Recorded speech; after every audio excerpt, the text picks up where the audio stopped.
estimados participantes. Bienvenidos a este encuentro tecnoformativo de la segunda unidad de la asignatura robótica, en la que estudiaremos la morfología de un robot.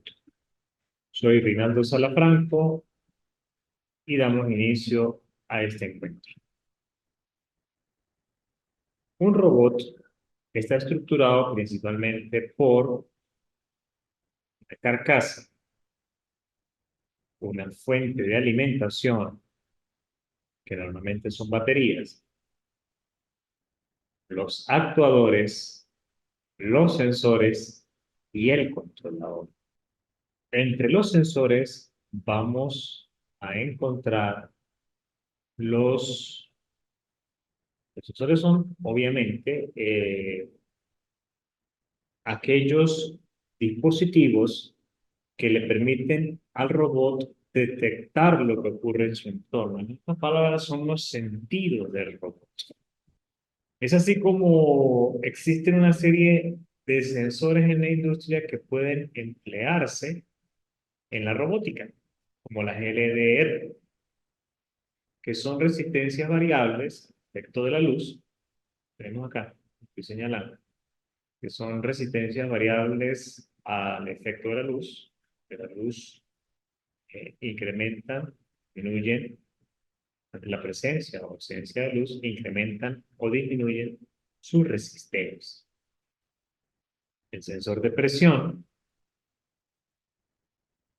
se utiliza principalmente en las manos de los robots, sí, sí, las pinzas, las manos de los robots, y esto le permite saber o manipular objetos delicados para no romperlos, ¿sí? Cuando se hace la función de pinza. Sensores magnéticos, bien, que pueden ser empleados. En este caso, este es un robot que tiene ruedas, ¿no? Este robot podríamos contar los pasos que avanza con un sensor magnético, puesto que cuando la banda esta se mueve por acción de estos motores, de estas ruedas, va a pasar, va a hacer tantos giros que van a ser detectados por el sensor magnético y de esa manera nosotros podemos saber qué tanto se ha movido el robot. Puede saber qué tanto él se ha movido. Otra forma de posicionar el robot es mediante el módulo GPS, es un sistema de posicionamiento global que está constituido por una serie de satélites que se encargan de ubicar a todo aquel que tiene un GPS, ubicarlo, darle las coordenadas X, Y hasta la altura sobre el nivel del mar, el azimut y otras características resaltantes de la posición de cualquier elemento en el planeta. ¿Ok? También están los detectores de obstáculos suizos, que los llaman, que en realidad son finales de carrera. Normalmente cuando esto está abierto y cuando no está presionado, pues el robot sigue avanzando. En el momento en que el robot choca con un objeto, que no esté al alcance de otros sensores que forman parte de su visión, pues el robot se detiene y realiza una acción de retroceso o tira hacia otro lado. Bien. Otra característica, otro tipo de sensor muy utilizado son los micrófonos, las cámaras, las videocámaras. Esas cámaras le permiten inclusive hacer uso de inteligencia artificial para detectar objetos. Los micrófonos, que también se emplean para que el robot identifique, o sea, son como las especies de oídos, son las especies de sensores auditivos del robot, que él podría llegar a captar una palabra y también con redes neuronales e inteligencia artificial, es saber qué significa eso y ejecutar una acción, según cómo se le haya programado. Entre los medidores de distancia están el de ultrasonido y el sonar. El medidor de ultrasonido y el sonar, ambos producen una señal, una de ultrasonido y otra de, de sonar, precisamente, que es producida, ¿verdad? Y recibida al chocar con el objeto, que he dibujado aquí, produce una señal, choca con el objeto y regresa una respuesta. Ese tiempo en recibir la respuesta se traduce en distancia, que es informada, por supuesto, al controlador del robot. Todos los sensores, todos los resultados de los sensores son enviados al controlador del robot.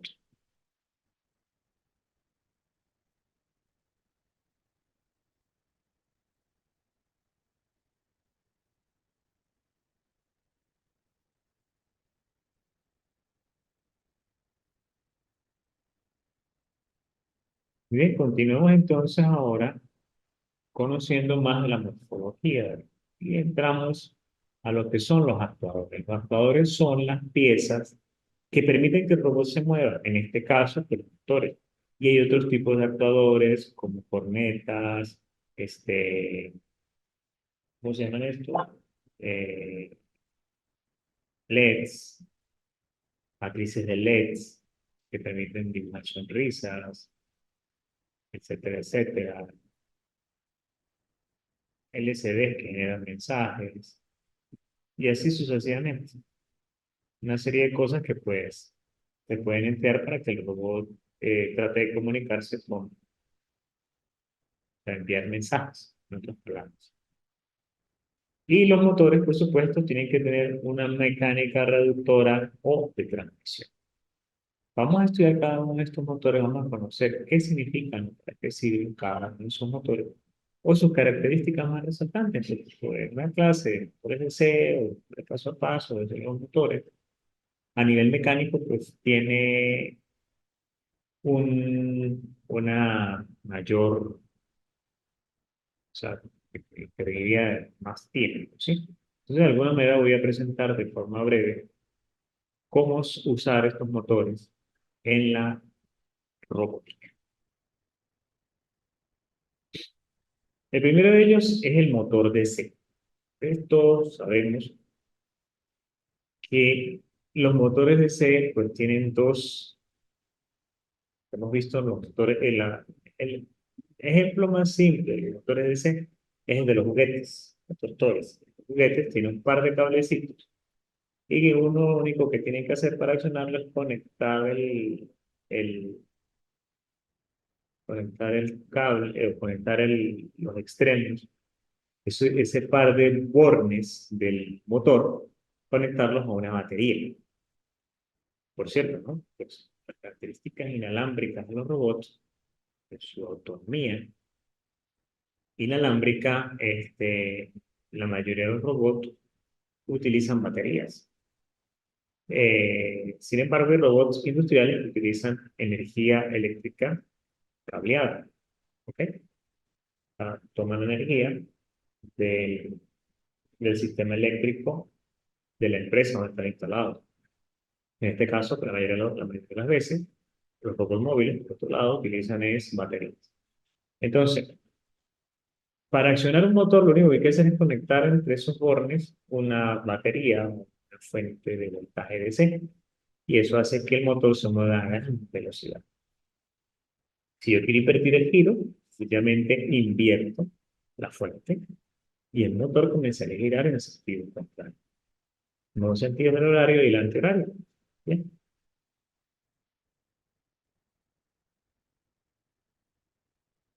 ya nuevamente porque se me olvidó algo del motor. Para que el motor DC gire a una velocidad menor, no es que hay que conectarle un voltaje menor. Lo que hay que hacer es usar una cosa que se llama engañar al motor de alguna manera, enviando pequeños pulsos de voltaje, un tren de pulsos, que es lo que se llama modulación PWM. Con eso uno hace que la carga, en este caso el motor DC, consuma más o menos energía. Y en función de esa energía, viene la velocidad del robot. De manera que si la frecuencia es cero en un PWM, el robot se debe mover a más velocidad. Mientras que si la frecuencia es alta, el robot se moverá a menor velocidad.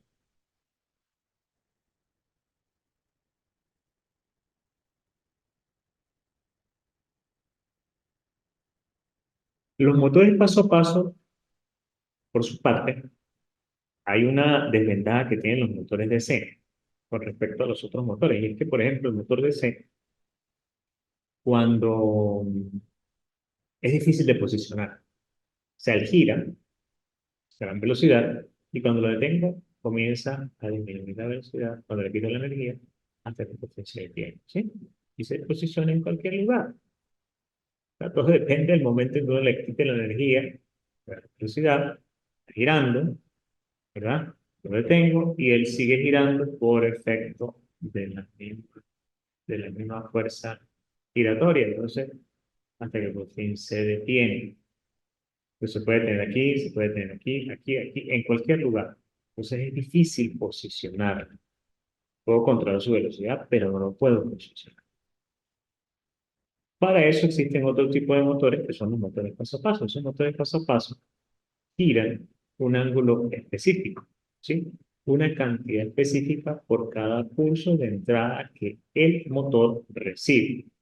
Esa cantidad específica es lo que se denomina paso, por eso es que se le llama motor paso a paso o PAP. ¿Ok? Este motor sí va a permitir el control tanto de la posición, la velocidad y el sentido. En el otro también podíamos cambiar la velocidad y el sentido, pero no podíamos, por DC, no podíamos controlar la posición. El motor paso a paso sí. ¿Qué desventaja tiene el motor paso a paso frente al tercer tipo de motor que vamos a presentar?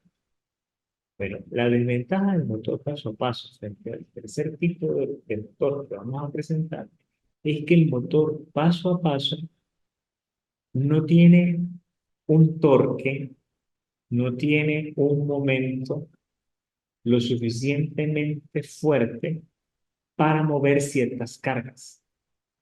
Y si yo logro forzar su eje, puedo hacer que gire y se deslice, o sea, no se mantiene esa, la energía aquí, sino que si la carga lo supera, puedo lograr que este señor gire o pierda esa posición que se le estableció mediante, por supuesto, los pulsos de entrada que recibió.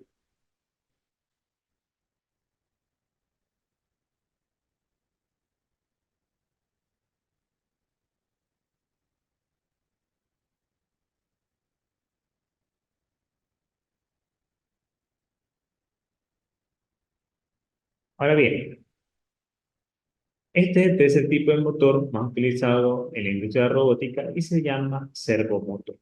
¿Qué tiene? Ellos primero que nada tienen un tamaño reducido y un alto torque. ¿Qué quiere decir eso? El eje, que es este que está aquí arriba, utiliza circular, pero tiene formas de estrella y cosas. El eje va a soportar grandes cargas. Así usted trate de moverlo, él no va, de forma externa, él no va a responder, se va a mantener en la posición angular, ¿verdad? De su eje, como una especie de rendimiento controlado a través de la señal codificada. Según la señal codificada, una posición inicial específica. Para cada tipo de frecuencia o tiempo en alto y bajo que se le inyecte al servomotor, se ubicará en una posición angular específica y tiene alta potencia, es decir, que puede levantar cargas considerables.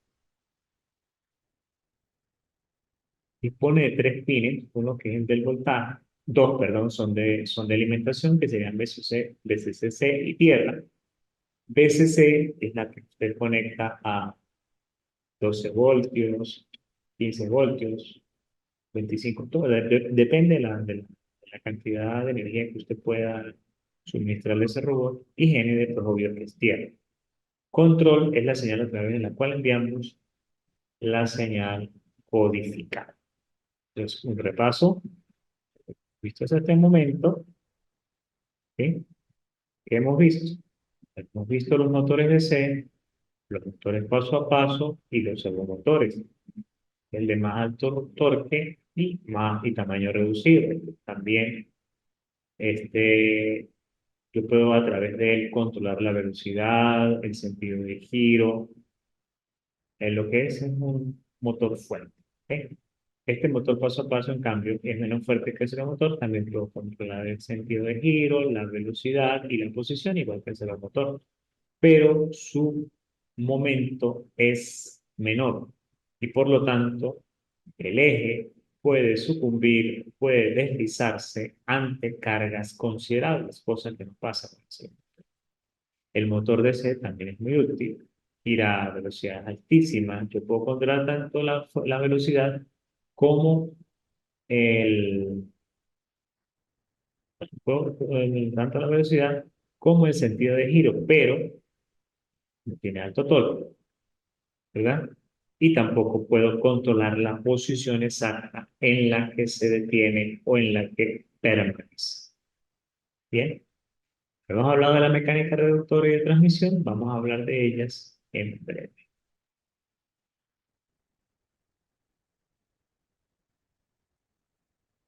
Muy bien, el motor tiene que tener, ¿sí?, una transmisión.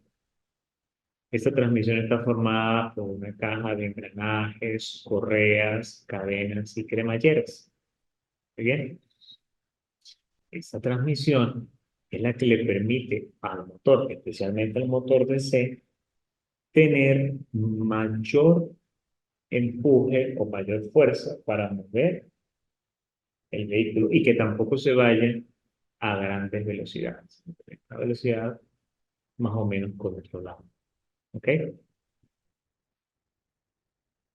Esa transmisión nos va a permitir controlar ciertas articulaciones. Articulaciones pueden ser de tipo rotacional. ¿Cómo es de tipo rotacional? Bueno, el, el robot, sí, o sea, esto así, y yo creo que no se ve el giro, quizás, sí se ve, bueno. Y el eje que nosotros queremos darle movimiento, pues sencillamente gira. ¿Estamos claros? La hay también prismática, que no es cilíndrica, sino que es sí, un prisma, como este, ¿verdad? Este prisma. Entonces, Carlos, se puede anotar, él sencillamente se mueve en estas direcciones. Esas son las articulaciones, una de las articulaciones del poder. Se va a mover así, ¿verdad? ¿No? Esos son los movimientos que él realiza. Ahora bien, esto que tenemos aquí solamente se puede mover hacia adelante y hacia atrás. No podemos hacer que gire. No podemos hacer que gire por su estructura cuadrada, ¿no? En cambio, este señor, si la estructura fuera así de este tipo, cilíndrica, podríamos hacer que gire y que entre o salga, ¿verdad? Que gire, entre y salga. Así se puede ver, perfecto, ¿sí? Pero no solamente hace este movimiento como el prismático, sino que también es rotacional. ¿Ok? Para hacer ambos movimientos, tanto rotación como hacia un lado y hacia el otro. Por otro lado, tenemos las articulaciones planares, y para eso voy a hacer un mismo caso del borrador que les mostré hace rato. Voy a usar esto así, ¿sí? Imagínense. Este va a tener dos movimientos. Uno que es así, voy a mostrarlo así. A ver si movimiento. Va a tener un movimiento que es así Pero esto lo hace por acción de un motor, ¿no? Que adentro hace estos movimientos. Pero no solamente eso, sino que también puede salir y entrar. Entonces él hace este par de movimientos, estos movimientos de lado a lado, ¿sí? Y puede subir y bajar. Entonces el planar. Tornillo es como un tornillo y una tuerca. Ustedes cuando van apretando un tornillo y van haciendo, van haciendo girar, ¿sí? Él va introduciéndose o va saliendo dependiendo del sentido del giro. Y el más complejo de los actuadores, la articulación más compleja, es la rótula. ¿Qué pasa con la rótula? La rótula tiene grandísimos grados de libertad. Si puedo simular. Pues sí, la muñeca nuestra es prácticamente una rótula, ¿sí? Pero en realidad es una cáscara circular que adentro va metido, a ver si lo podemos hacer así, ajá, un cascarón así, y aquí adentro, si fuera más grande, a ver si tengo algo que me puede ayudar. Adentro va metido una cosa que también tiene una cabeza circular, así como está aquí dibujada, ¿ven? Entonces esto pues se mueve en diferentes direcciones, ¿sí? Solo fijo, se mueve en diferentes direcciones, ¿verdad? Gira, o sea, tiene una mayor cantidad de grados de libertad, es similar prácticamente a nuestra muñeca, ¿bien? Similar a nuestra muñeca, es lo que eh, tienen los robots más similar a esa articulación que nosotros llamamos la muñeca. Bueno, como ustedes saben, al motor lo caracteriza el par y la velocidad. Si le falta par, tiene mucha velocidad, con un reductor que va a los elementos del robot, podemos lograr incrementar ese par o reducirlo o disminuir o aumentar esa velocidad. ¿Por qué? Porque es necesario. Nosotros no podemos conectar el motor, especialmente el motor DC, no lo podemos conectar directo a las ruedas, por ejemplo, que la velocidad a la que ese robot se movería es impresionante. Y el consumo de energía que tiene para un robot que usar baterías, pues sería mayor o igual. Entonces, con ese reductor, pues uno logra ganar tanto en energía como en carga. Par, en par, lo mismo que torque o movimiento. Ahora bien, también existen, igual que en todos los brazos, en los robots, articulaciones. Y esas articulaciones, ¿verdad que sí? Perdón, eh, brazos. Sí, son brazos, extremidades, ¿verdad? Que tienen dos o tres o cuatro articulaciones y eslabones. Eslabón, por ejemplo, si nosotros consideramos un brazo normal, vamos a ver, este pedazo, cada una de las falanges es una articulación. ¿Sí? Cualquier dedo tiene tres falanges. Cada una de esas falanges es un eslabón y tiene una, dos, tres articulaciones. ¿Sí? Que son las que se doblan. Son las que se doblan en en cuanto a eslabones. Y por supuesto también están las ruedas. ¿Sí? Como parte de la estructura del robot, hay robots cuyo movimiento es a través de ruedas. ¿Se acuerdan del ejemplo que vimos hace rato? Vamos a buscarlo. Ese robot era tipo oruga, si no me equivoco. Ajá, mire, ahí está.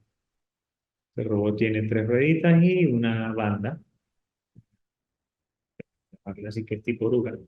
De las ruedas también, pero fíjense que también él tiene brazos, ¿sí? O sea que eso forma parte de su morfología, de su carcasa precisamente, de la forma en que el robot, la estructura en la que el robot pues va a moverse para imitar, ustedes saben, movimientos realizados por los seres humanos. Y también los elementos de sujeción, estamos hablando desde las pinzas de las manos del robot. este caso, pues, el núcleo de su acción es este. ¿Sí? Está formado por dos eslabones, tres eslabones, perdón, y tiene varias articulaciones, tiene dos articulaciones para el cierre de, del gancho pinza que se usa como de. Ahora bien, ¿qué es el controlador? El controlador es una computadora que cabe dentro de un, oye, dentro de un microchip, ¿sí? Que cabe dentro de un microcontrolador, de cosa, o de una tarjeta. ¿A qué se dedica esto? Pues a procesar la información captada por los sensores, ya lo había dicho. Y según el programa que esté almacenado en el controlador, regula los actuadores, es decir, hace que se muevan las ruedas, que se muevan los brazos, que ejecute ciertas acciones, ¿verdad? Que son elaboradas por los actuadores. Todo sistema de control tiene sensores, tiene un controlador y tiene actuadores. Si esos actuadores le imprimen movimiento, estamos en presencia de un robot. ¿Ok? Recuerden que la palabra robot es de origen checo y significa sirviente o esclavo. Pero los robots que existen son para auxiliar a los seres humanos en ciertas actividades que no pueden desarrollar eh, por ser muy repetitivas y que va a producir un desgaste en el ser humano. Y por ello, pues se prefiere utilizar esta clase de elementos electromecánicos para realizar esas tareas repetitivas que pueden cansar, etc. Ahora bien, dentro del controlador reside un programa, ¿sí? Uno de los controladores más utilizados, o que está más en boga en la actualidad, es el llamado Arduino Uno. También hay otras versiones de Arduino, como Arduino Nano, Arduino Mega, que son utilizadas. Pero en términos generales, estamos hablando de Arduino. Nosotros en esta materia vamos a usar un laboratorio virtual, por decirlo así, que nos va a permitir construir un robot, empezando por la carcasa, por su estructura física y mecánica, hasta finalizar en su estructura electrónica y en la escritura del programa que va a hacer que este robot se mueva. Entonces vamos a trabajar con el hardware, en la parte dura, ¿sí? Que es la plataforma, la circuitería electrónica, los motores, etcétera, etcétera. Eh, pero además tenemos que programar, ¿verdad? El robot para que ejecute acciones. ¿Y qué acciones va a ejecutar ese robot? Pues, según los sensores, debe actuar. Ir a la derecha, ir a la izquierda. Bueno,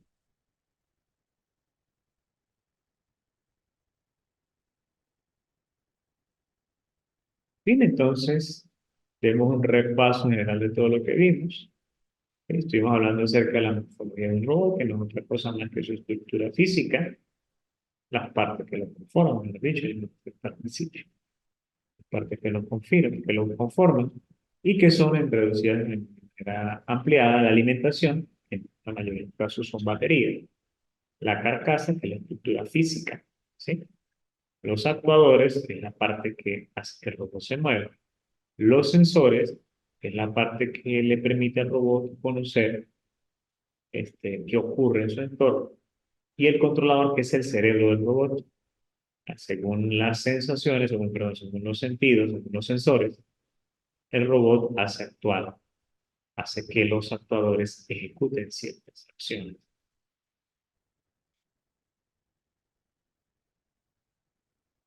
También vimos diferentes tipos de sensores, entre los cuales destacamos, hablando de los LVR, de los sensores de presión, los sensores magnéticos, los módulos GPS, los detectores de obstáculos o switches de fin de carrera, las cámaras de video, cámaras fotográficas, los micrófonos, los medidores de distancia tanto de ultrasonido como de sonido.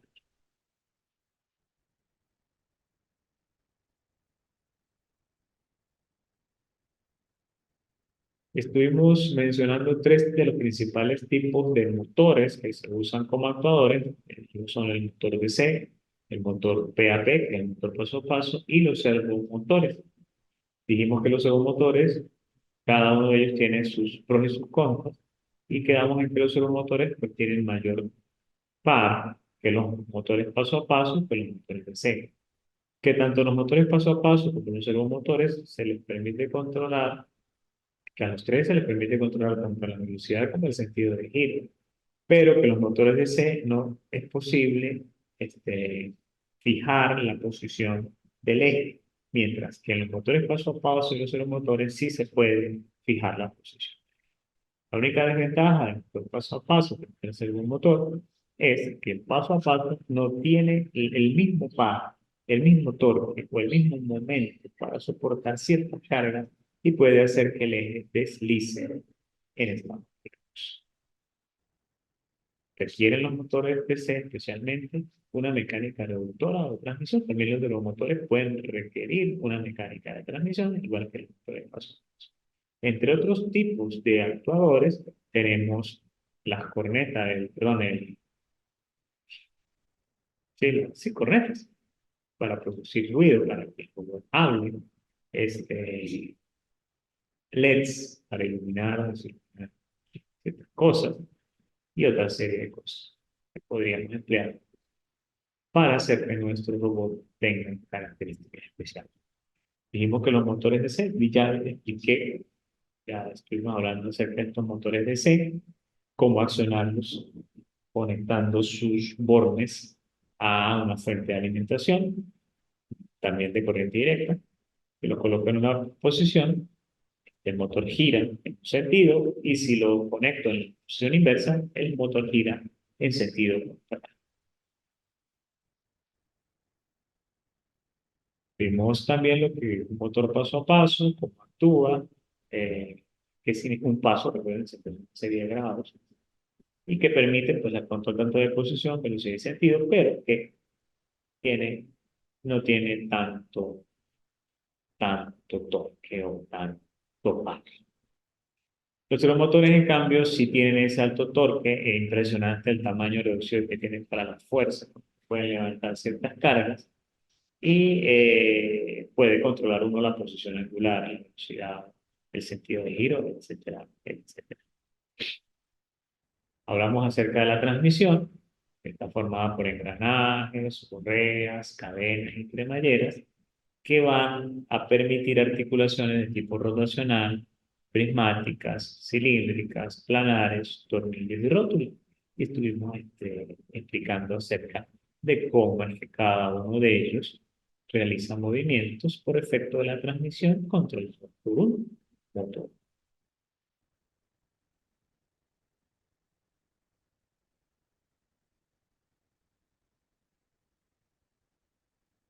También hablamos acerca de la necesidad de adecuar el par y la velocidad del motor mediante cajas reductoras. Estuvimos hablando acerca de otras partes, como los eslabones, las ruedas y los elementos de sujeción, que forman parte también del conjunto de actuadores de un robot, especialmente de los brazos robóticos o brazos mecánicos.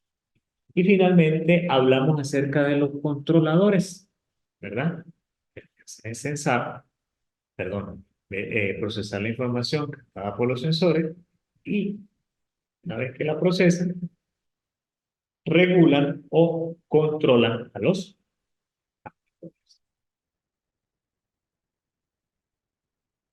Esto pues, hemos llegado al final de esta clase. No se conectó nadie para los minutos de preguntas no planificados.